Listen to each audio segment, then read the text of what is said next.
ఇప్పుడు మా అమ్మ లేని సంసార సాగరంలో నేను మునిగి ఎలా తేలుతాను చూపిస్తా. అమ్మ వచ్చేలోపు మా నాన్న ఎన్నిసార్లు ఎడతాడో నన్ను. 5:30కి లేచా కరెక్ట్ గా. జనాలు అసలు నిద్రపోరట్టుంది. అప్పుడే కల్లాబ్జాలు ముగ్గులు కూడా పెట్టారు. నాది చూడండి. అప్పుడు దొడ్లోకి వెళ్ళలేక మా కోట మామూలు అడిగి మరీ వాళ్ళ పేడ తీసుకొచ్చేసా.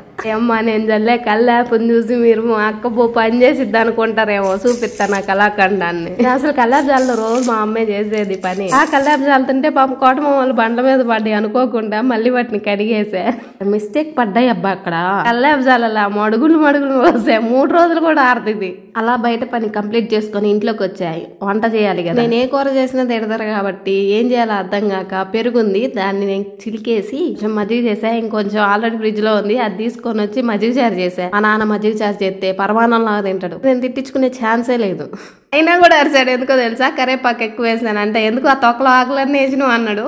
గండం గడిచింది. మరి సాయంత్రం ఎట్టుంటుందో చూద్దాం. ఈవినింగ్ వరకు ఒక్కదాన్ని ఇంకా రాజ్యం వెళ్తా.